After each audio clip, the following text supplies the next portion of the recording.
when others doubt you, when they glance at you with that smile, that little head shake, that hushed whisper of, let's see how long that lasts, it hurts. It cuts deep because somewhere in the dark recesses of your mind, you begin to question whether perhaps they're correct. Perhaps you are shooting too high. Perhaps you don't stand a chance. Hear me straight now. That moment, that flash of uncertainty you experience is not the end. It's the start. Most people flee doubt. They view it as failure, as rejection, as evidence that they're not good enough. I want you to turn the script around because doubt, if you learn to apply it, is fuel, it's energy, it's raw, powerful emotion that you can focus into drive, into hunger, into complete obsession with growth. When other people doubt you, they're not looking at your limitations. They're showing you the limits of their own imagination. And if you adopt their vision of what's possible, you're shrinking your world down to the size of their fears. You've got to stop borrowing other people's limitations. I recall in my early years, others would say, Tony, this motivational thing, it's just hype, it won't last. You're too intense, too loud, too young. And you know what? They were right for them. But not for me. Their skepticism was never regarding me. It was a reflection of their belief systems, their experiences, their own conditioning. So rather than letting that pull me down, I chose to use it as energy. Every criticism became a rep in the gym of life. Each eye roll was one more excuse to work harder, longer, deeper. You see, the world doesn't pay off those who play small. The world pays off those who take the doubt, the disbelief, the rejection, and use it as rocket fuel to go farther than anyone ever believed possible. Think about it, every innovator, every leader, every single person who ever changed the world had a chorus of doubters in the background. When Elon Musk proclaimed he'd send rockets into space and bring them back down to Earth, folks ridiculed him. When Oprah announced she'd create an empire on empathy, people questioned her. When J.K. Rowling got rejected by publisher after publisher, they told her it wouldn't work. But they didn't quit. They didn't believe doubt was a dead end. They believed doubt was direction. Because here's the reality, doubt is evidence that you're playing a big enough game. If no one doubts you, you're not reaching far enough, you're being safe, comfortable, predictable, and comfort is the enemy of greatness. The moment you choose to do something remarkable, doubt will arrive. From others and from within yourself, that voice that says, who are you to do this? That's the same energy you can turn into. Who am I not to? So don't fight doubt. Don't hide it. Use it. When someone says you can't, smile and reply, thank you for the push.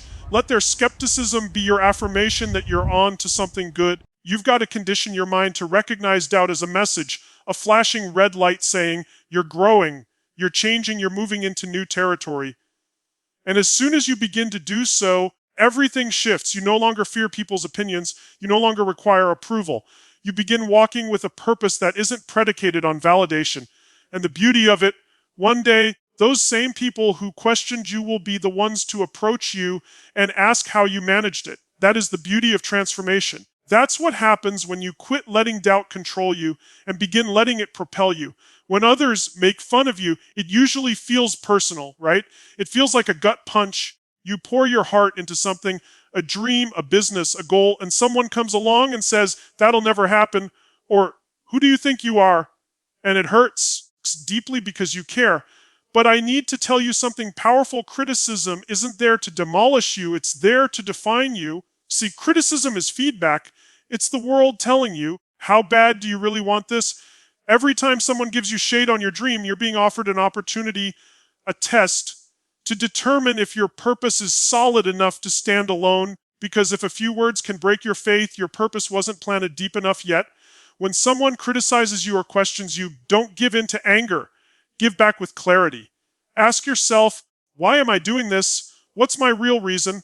Because when your why is strong enough, the how will show up. You'll move through walls other people hit their heads against. You'll see solutions other people can't see. Consider this: every critic who has ever crossed your path has pushed you to make your vision stronger. With no resistance, there can be no growth. With no challenge, there can be no conviction. You can't develop emotional muscle in comfort. The resistance is what molds you. When I started teaching seminars, I had folks say to me, Tony, you're too young to teach anybody anything about life. You don't have the experience. No one was going to take you seriously. And quite frankly, a part of me did want to shrink. But what I did was turn inward. I asked myself, why am I doing this? And the answer rang back to me crystal cleared because I was addicted to helping people break through. I had witnessed what change looked like, I had experienced it, and I wanted others to experience it too. That mission became my North Star. So when the criticism arrived, and trust me, arrived loudly and frequently, I quit allowing it to derail me. I began allowing it to make me better. I searched for truth in it. Not all criticism is negative. Occasionally, even in the toughest words, there's a message you can utilize. The secret is not to take it personally. Don't internalize it, interpret it. Separate the emotion from the information. Ask, is there something here that can make me better? If yes, use it. If not, discard it and move on. Because here's what happens when you create your life on purpose: the noise begins to dissipate. The opinions no longer matter. You begin living from a place that is deeper, where your behaviors are driven not by validation, but by contribution. You become less reactive and more mindful. And that's when the game shifts. Criticism doesn't hold you back. It centers you. It's like fire. If uncontrolled, it can burn you, but controlled, it can forge you. All major achievers learn to take criticism as feedback, not failure. Steve Jobs was deemed crazy, too intense, impossible to work with, but that intensity created products that transformed the world. Serena Williams was critiqued for her attitude, her strength, her style, but those were her superpowers. They didn't let the voices around them drown out the voice within them. So when people talk, let them talk. Let them doubt, let them criticize, and while they're busy judging, you're busy building.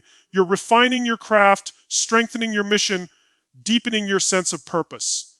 And one day, those same voices will quiet down, not because they now trust you, but because your outcomes will speak more clearly than their words ever have. That's the power of clarity.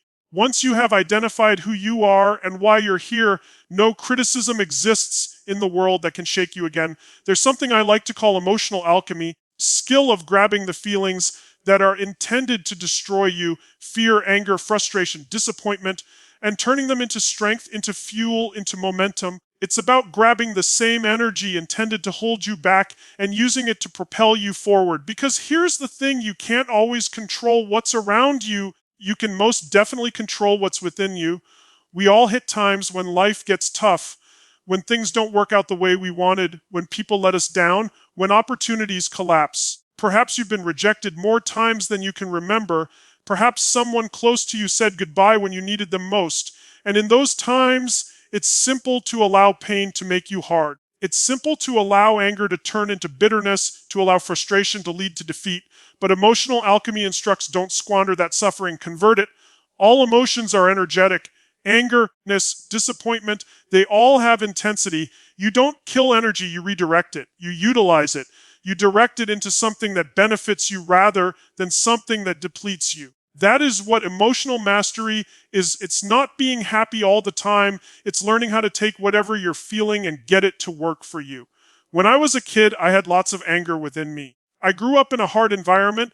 There were periods when we didn't have food, periods when life just wasn't equal, and anger was my enemy. At least that's what I believed. But then after some time, I understood that it wasn't the anger that was the issue, it was the way I was applying it. So I came to a decision I was going to harness that fire, that hunger, that intensity to fuel me. I wasn't going to let it consume me. I was going to let it illuminate the path. And I'll share this with you. Some of the most successful, powerful, most fulfilled individuals I've ever known did not achieve this because life was easy. They achieved it because they figured out how to use their pain. They converted rejection into drive. They converted heartbreak into hunger. They converted self-doubt into discipline. That's emotional alchemy. That's the ultimate makeover. You can't escape hurt. That's life. You can choose what that hurt represents. You can choose if it's going to make you weaker or stronger. When something occurs that injures you, pause and ask, what can I learn from this? How can I benefit from this? That single question becomes everything. It moves you from victim to creator, from powerless to powerful. Consider the most recent time something went wrong, absolutely wrong. Perhaps you blew a deal, a relationship, a chance. You might have thought, why me? Or you might have thought, try me. The latter is the moment of transmutation. It's when you move past the mercy of your feelings and begin controlling them. When you control your emotions, you control your life. Because the state of your life is the state of your emotions. You can be as wealthy, as successful, as famous as you want. But if you're frustrated, and in fear or resentful all the time, you're poor. But if you live in gratitude with passion and purpose, even when everything's not ideal, you're rich beyond anything. So the next time you experience doubt, hurt, or anger surge up, don't deny it. Don't numb it. Utilize it, relish it fully, then transform it. Let it compel you to move. Let it remind you that you're alive, that you still care, that you still have something to fight for. That's your gasoline. That's the power no one can steal from you. Because at the end of the day, it's not about dodging the storm. It's about learning how to dance in the rain. And when you can do that, when you can take every feeling life gives you and make it into strength, there's nothing that can hold you back. One of the largest traps we fall into as human beings is this desire to prove ourselves, to prove something to other people, to prove we're good enough, smart enough, strong enough, capable enough. But here's the truth. As soon as you begin living to prove yourself to people, you hand over the steering wheel of your life to them. You empower them to determine your worth. And once they leave, once they alter their opinion, once they stop cheering you on, you lose direction. You've got to turn that around. You've got to switch from I'll show them to I'll show me. Because the only competition that it's worth measuring yourself against is the person you were yesterday. You're not here to meet somebody else's expectations. You're here to step into your own potential. When I was just starting out, I wanted everyone to believe in me. I wanted them to see what I see, to realize the passion I feel. But the reality is, not everyone will be able to see your vision because it's your vision. It wasn't given to them. And that's all right. You don't need them to see it. You need to live it. See, if you spend your whole life seeking approval, you'll be running forever. Because approval is a moving goalpost. The more you obtain, the more you'll desire. It's a trap. Once you begin working towards your own standard, once you say, this is who I am, this is what I believe in, this is the mark I set for myself, everything shifts. You stop needing applause because you're already proud of the person you're becoming. Think about if the most fulfilled people in the world aren't trying to impress anyone. They're not chasing validation. They're measuring themselves against their own potential, their own growth, their own commitment to excellence. That's what creates real freedom, when your sense of worth comes from within, not from the outside. And pay attention, proving it to yourself is not arrogance. It's integrity. It's putting in the work when no one is looking. It's being present for your goals when there's no praise, no likes, no validation. It's holding yourself to a standard so high that mediocrity just isn't an option anymore. Each day, ask yourself, who do I need to become in order to build the life I want? Because success isn't what you get, it's who you become in the process. When you're committed to that version of you, other people's doubt can't stick. You no longer react to noise because you're too busy building something real. And here's the best part. Once you can validate it to yourself, you don't have to validate it to anyone else. The numbers do the talking better than any argument ever will.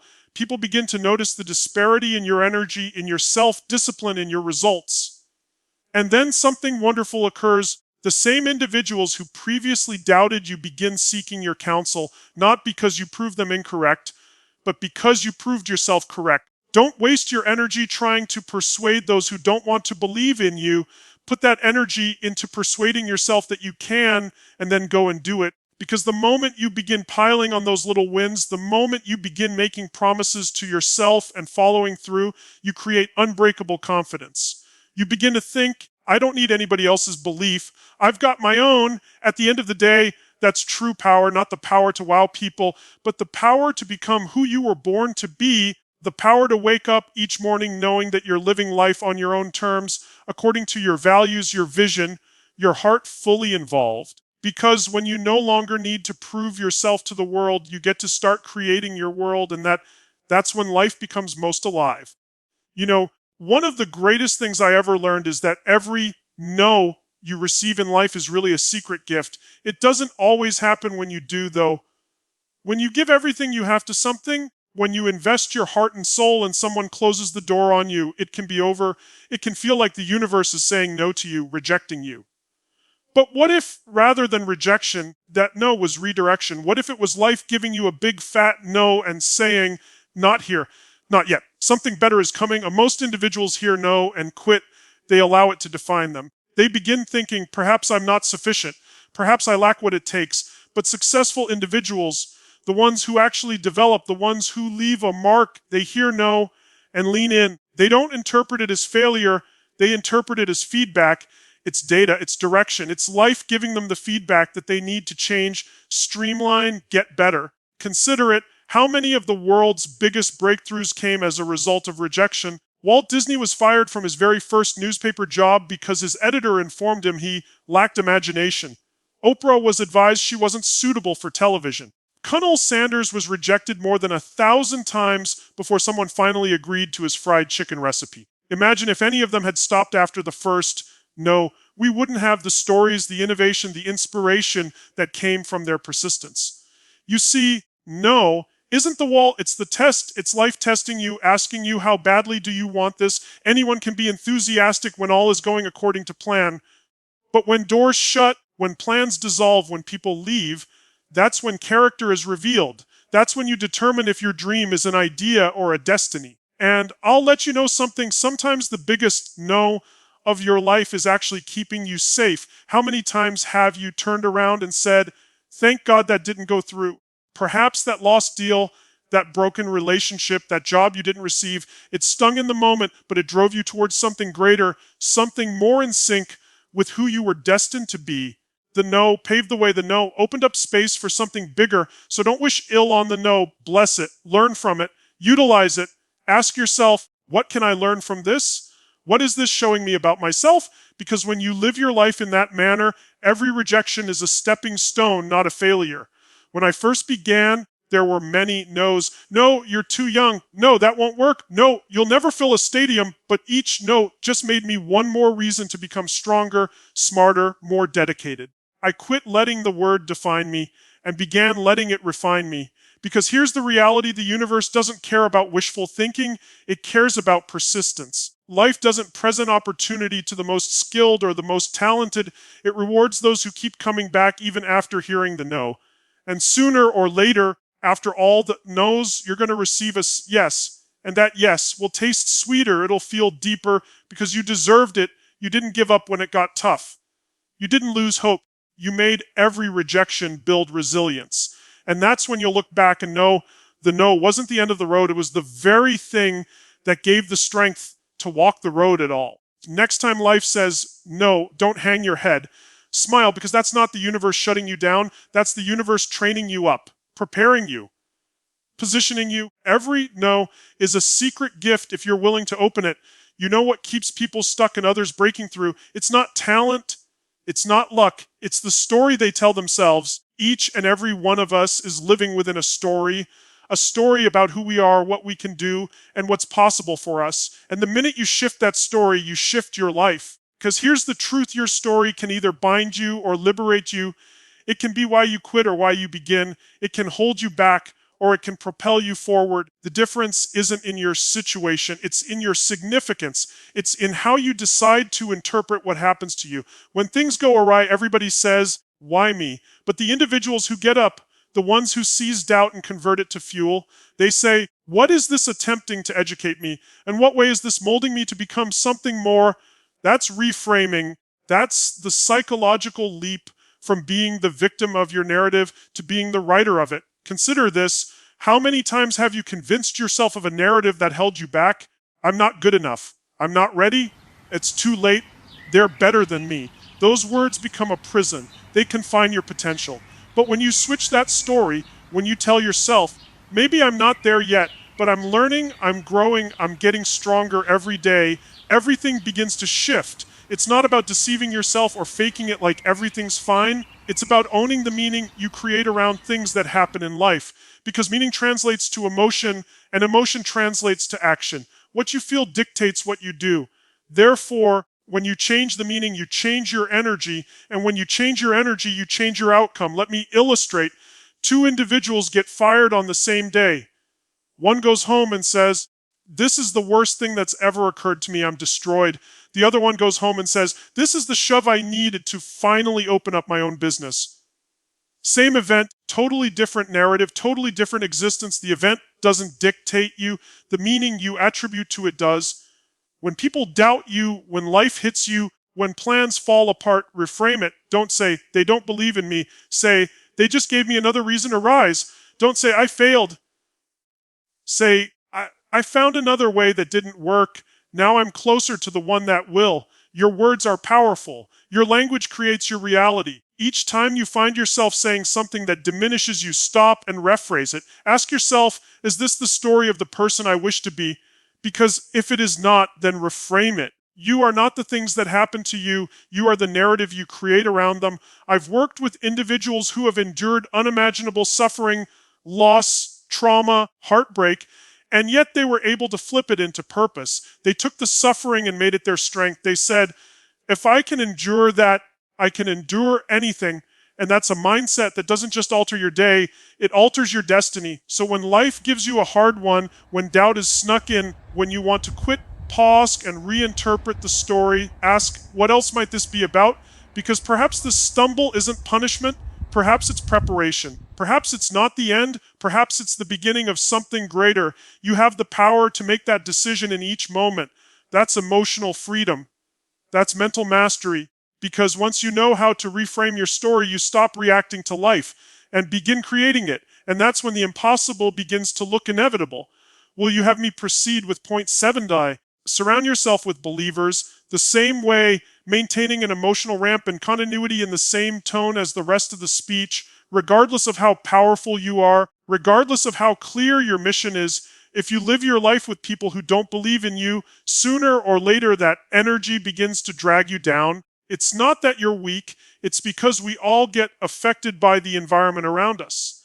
The people you hang around are like the thermostat of your life. They don't reflect your temperature, they set it. If you're around doubters, cynics, people who play small, who only look for problems rather than possibilities, it's going to feel like you're trying to run with a parachute on your back. You're pushing, you're trying, something you can't see keeps holding you back. And that's why you've got to be intentional about who you allow into your space. Because proximity is power. The individuals that are in your surrounding are either pulling you back or driving you forward. There is no middle ground. I didn't have the ideal setup when I began. I didn't have people who mentored me instantly. I didn't have a network of believers. But I made up my mind. If I could not find an environment that empowered me, then I was going to build one. I stuffed my head with voices that inspired me, books, recordings, gurus from around the world, individuals who were living at a better level. I began to surround myself with individuals who pushed me to expand, who did not allow me to be content, who had faith in possibilities greater than my fear. Because belief is contagious. When you're with people who believe, not just in themselves, but in you, it alters what you think is possible. You begin to see things through a new lens. You begin thinking bigger, acting bolder, taking risks you wouldn't take if you were around people who only play it safe. And here is the truth, sometimes the toughest thing about growth is growing away from people. There are individuals you love, friends, relatives, co-workers who may not get your vision. They may not be able to support your dream, not because they do not care about you, but because your growth makes them uncomfortable. You are breaking the pattern. You are doing something that reminds them of what they have not done yet. And rather than cheering, they criticize. You can't allow their fear to infect your faith. You've got to love them, but don't let them shortchange your possibilities. You can be empathetic, yet shield your vision, because your energy is sacred. Your dream is sacred. And if you allow small minds to discourage you from big ideas, you'll spend your life living somebody else's notion of possible. When you begin to surround yourself with believers, individuals who can see your greatness before you even have seen it yourself, you start to ascend. You find yourself saying, if they believe in me, perhaps I can believe in me too. And before long, external belief turns into internal certainty. So consider your crew. Who's in it? Who lifts you up? Who drains you down? Because the reality is, you can't fly with anchors around you. You want to have people who are pushing you, who are calling you into your best self, who are reminding you who you are when you've forgotten. And if you can't even get to them right now, become one. Be a believer to someone else. Be the one who speaks life to others, who encourages, who lifts up. Because the more you share that energy, the more it gets multiplied in your own life. Surround yourself with people who see your light, even when you're standing in the dark. Because when you're in the right environment, when you've got that circle of believers, encouragers, dreamers, your vision expands, your faith grows stronger, and suddenly what once felt impossible becomes inevitable. That's the power of belief. Not only trusting in yourself, but creating a life around the people who remind you that you were never supposed to do it by yourself. There's one thing I've learned again and again. You can't think your way into confidence. You must act your way into it. You can read all the books, listen to all the podcasts, attend all the seminars, picture your dream in your mind every morning, but until you do something about it, nothing happens. Because momentum isn't derived from knowing how, momentum is derived from doing what you know. You see, most of them wait. They wait for the ideal plan, the ideal timing, the ideal feeling, and that's why they get stuck. They're waiting for certainty to act. But here's the paradox: you don't get certainty until you take action. Action is what creates clarity. Motion is what creates momentum. Consider the moments in your life when you were unstoppable. It wasn't because you had it all together. It was because you were moving. You were doing something. You were making moves, making progress, even if it wasn't ideal, because perfection is the enemy of progress. You can't navigate a stationary car. You've got to get moving first before you can make adjustments to the direction. When I began this journey, I didn't know everything. I didn't have all the answers, but I acted gigantic, imperfect, relentless action. I made errors. Yes, I fell. Yes. But with each step I took, I learned something. With each attempt, I received feedback. And with each failure forward, I gained momentum. See, momentum is similar to gravity. It takes less energy to keep it rolling once you get it going. But getting it rolling, that's where everyone gives up. Because at the start, it feels like it's too heavy. You don't see the results yet.